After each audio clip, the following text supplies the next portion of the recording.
আরে উর্কিস ফার্কিস ব্র্যান্ড নাকি? তুই ওনাকে চিনিস নাকি? হ্যাঁ বাবা, চিনি না মানে? ওনাকে তো সবাই চেনে, সেলিব্রিটি। কাল তো আমরা গিয়েছিলাম ওনার কনসার্ট দেখতে, কত মানুষ আসছে, কি যে ভিড়, দাঁড়ানোর জায়গা ছিল না। জানো আমাদেরকে না ভুনা খিচুড়ি খাওয়াইছিল, ওখানে আবার ভাতের চাইতে মাংস বেশি। বাবা জানো এক মুরব্বি তো ওনার গান শুনে এক লাফ দিয়ে স্টেজে উঠে গেছিল। তাই নাকি? বেশ ভালো। এই শোন, আজ থেকে উনি আলিয়াকে গান শেখাবেন। উনি? বাহ, কংগ্রেচুলেশনস, ব্রাইট ফিউচার। বাবর কিস, এখানে মাসের অ্যাডভান্স আছে। আঙ্কেল আরে না, রাখো 5,000 টাকা। ধন্যবাদ আঙ্কেল। আঙ্কেল আজ তাহলে উঠছি। হ্যাঁ, তাহলে কাল থেকে শুরু করে দাও। হ্যালো। ভীষণ ভদ্র ছেলে।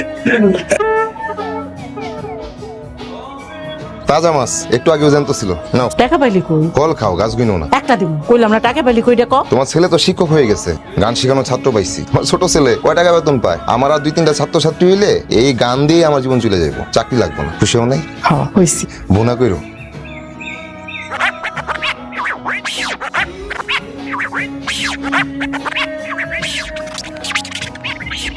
এই রুই মাছটা উজান আনছে। ও অনেক বড় কাজ করছে। ছোট ভাই লেখাপড়া করে শহরে চাকরি করে, আর বড় ভাই আজকাল এলাকায় 2-1জনের গান শেখায়। শোনো, এই টাকা দিয়া একদিন মাছ কেনা যায়, 2 দিন না। লেখাপড়া করে নাই, আর যা করে তা মানুষের ভেতর পরিচয় দিতে খারাপ লাগে। তোমার ছোট ছেলের কথা তো আমি বড় গলায় বলি, এর কথা তো কম যায় না। হইছে, সব সময় এক কথা। খাইতে বইছেন না, খান, কথা কই না। বললে কি আর না বললে কি, টাকা যাবো। আমার কথা শুনতে সন্দেহ। কে খায় যা দেখছো, তোমার লাগে পোলাটা না খেয়ে চলে গেল, আর তুমি এক একটা খাও। টাকা খাওয়াই ভালো।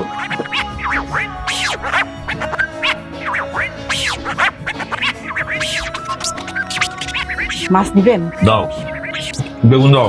ওই তুই কিছু নিবি?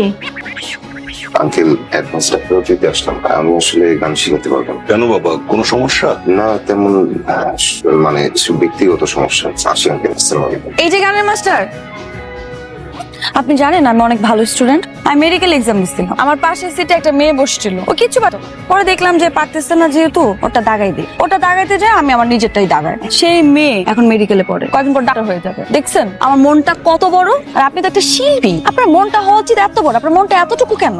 শোনেন, একজন শিল্পী হয়ে যদি আরেকটা শিল্পী না বানাইতে পারেন, তাহলে আপনি কিসের শিল্পী হইলেন? তাহলে তো সেই জায়গায় কোনো যোগ্যতাই নেই আপনার। দেখেন, আমি নিজেকে নিয়ে বড় বড় কথা বলতে পছন্দ করি না, সবসময় নিজেকে গোপন রাখি। এখন যোগ্যতা নিয়ে যেহেতু প্রশ্ন আসছে, কিছু তো কথা বলতে। আমার আসলে এই ব্যস্ততা যাচ্ছে, আমার অ্যালবাম আসতেছে ইন্ডিয়া থেকে, অনিরুদ্ধ মিউজিক করবে, এই নিয়ে ব্যস্ততা।